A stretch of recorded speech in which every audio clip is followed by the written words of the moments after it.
him at first noon, 2016, before 2016. Away kami kaya ayaw ko siyang tumakbo. I remember that distinctly. I think I was the only one that was wanting to run. Because every time before he leaves the house,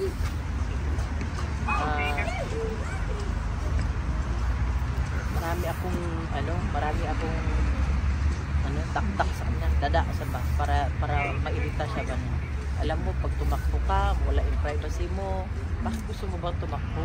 Okay na tayo dito sa Davao, wala nang lahat pagka tumakbo ka dyan, kasi national position, lahat pakialaman ka na.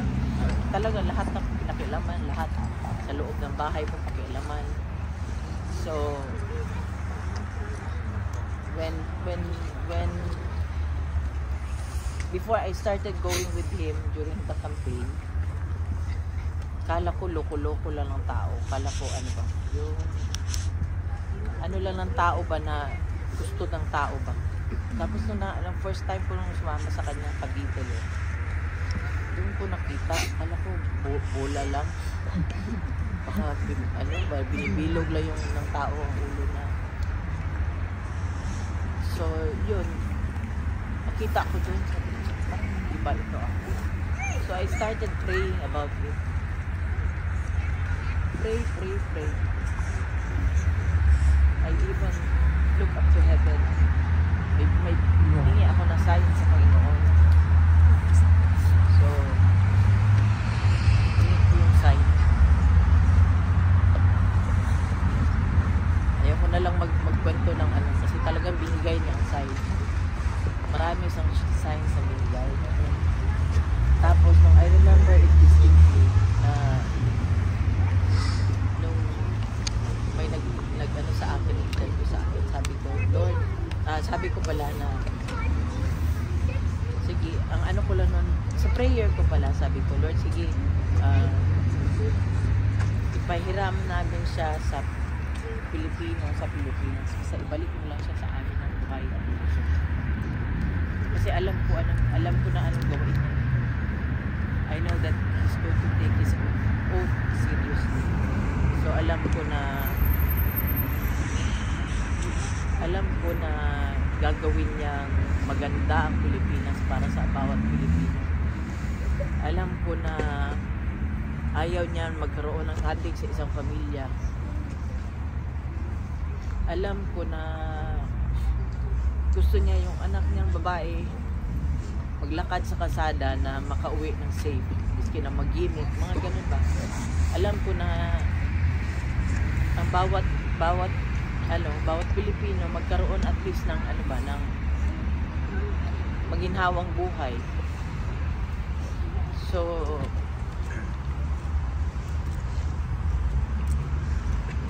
I think he was the oldest president, diba? So grabe ang prayers noon for his health. Even ang parating bisita nun sa Malacanang team of doctors, kung hindi nyo alam, just to take care of his health. Team of doctors, lahat yan, halo yan. May pulmo, may neuro, may lahat. Basta team. Hindi ko na lang sabihin, basta team. Nung time na nagka-pandemic, lahat tayo nahirapan, di ba? Miski na Amerika nahirapan. Pero lahat yung, di ba, lahat ng tao walang trabaho. Yung mga nasa lahat pinahinto, di ba? Ako remember ko March 16 pa lang, araw ng Davao. Sarado ko na lahat ng tindahan ko. Hindi na ako naghintay ng sarado talaga lahat. So walang mga trabaho. So matagal siya hindi nakauwi noon, more than 1 month, kasi walang biyahe, diba? Walang flight. Yung mga grupo niya, mga cabinet members, mga advisors, yung mga lahat na nakapalibot sa kanya, pinipigilan siya kasi kailangan nila make sure na safe siya, di ba? Tsaka healthy siya. Kasi siya ang presidente. So, ni-insist niya mag-cabinet meeting. No, we're gonna have cabinet meeting. Just to show to the people that there's a working government during the time of pandemic. Even wala, it doesn't care. When sabihin niya, pagka naalala ko noon, pag nag-wire na siya sa mga terorista, sa mga lahat sa mga elemento, mga mga kidnapper, mga kriminal, pag nag-wire na siya, pag narinig ko sa TV o sa radyo na or saan sa social media na habang nagde-drive ako, kung sa Bisaya pa mulukso akong kasing-kasing, kay mudagan akong magdagan akong panguna-una sa akong anak ba, kaya syempre minor tapos helpless pa basi baka balikan, yun talagang ko. Pero yun,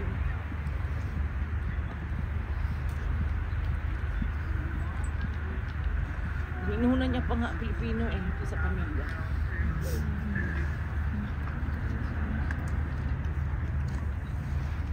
Sakit lang ba kay kaniya lagi yun siya na may dalawang guard doon na nakikinig.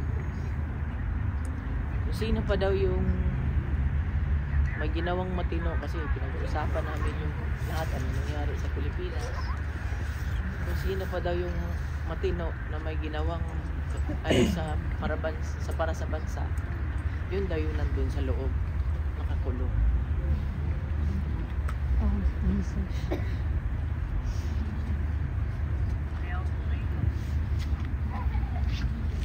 Hindi ko talaga maubos maisip na may taong ganito. Tinanong ko siya nung isang araw, sabi ko, what do you feel right now? Wala siyang anger, wala siyang galit. So hindi ko lubos maisip na may ganun ba. Saka hindi ko rin lubos maisip na yung gumawa ng ganito sa kanya, may ganito palang tao.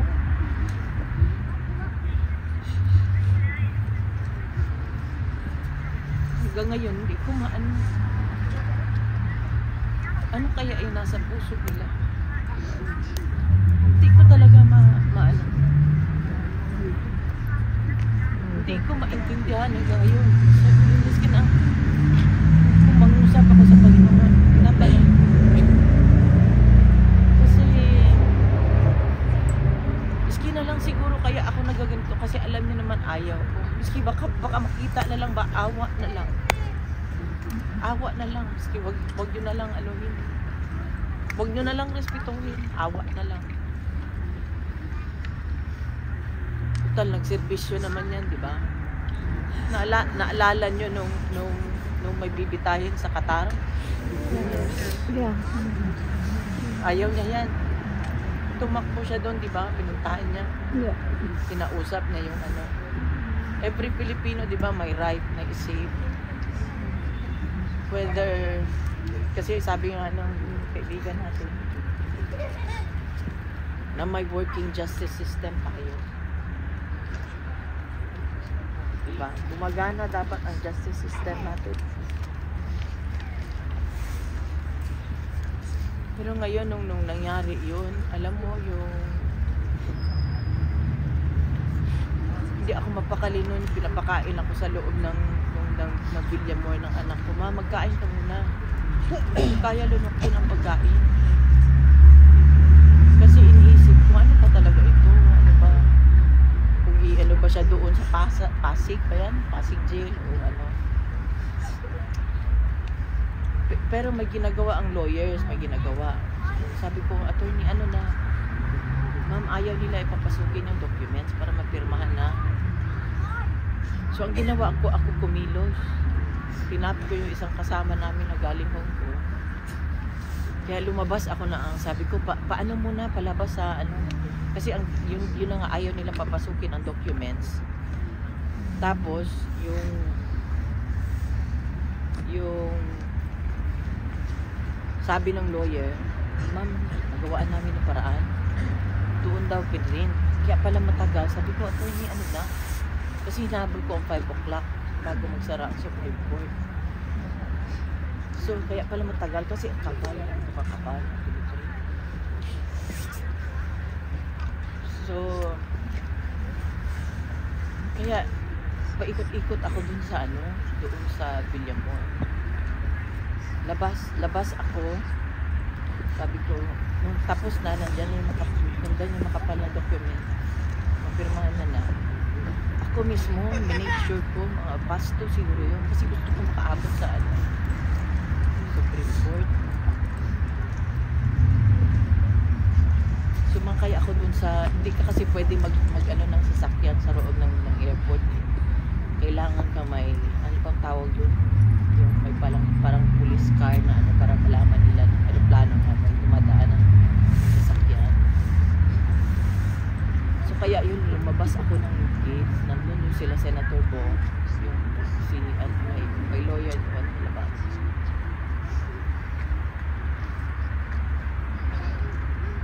Binigay ko yung document. Sabi ko, dalian mo.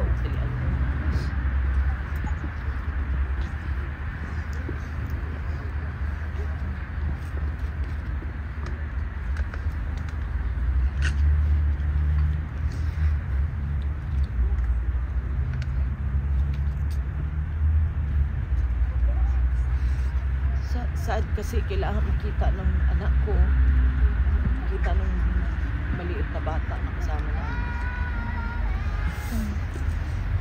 Hindi ko talaga akalain yung taong ganito. Nakaupo pa naman sila. Nasa pwesto, mahawak ng pwesto, pero ganito. Ang ako lang unta ba, maluoy lang unta mo. 80 anyos. Wala naman na siya ko ay. Halos wala na rin na siya kusog.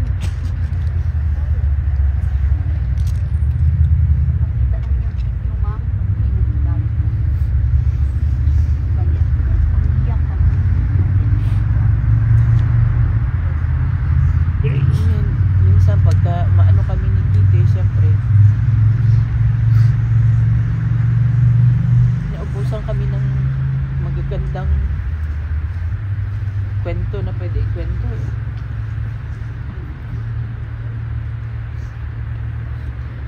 Pinapalakas lang namin ang loob niya. Sabi ko, pray lang tayo. Nung nag-pray na, siya ang nag-pray, nag-lead ng prayer. Isang si Kitty.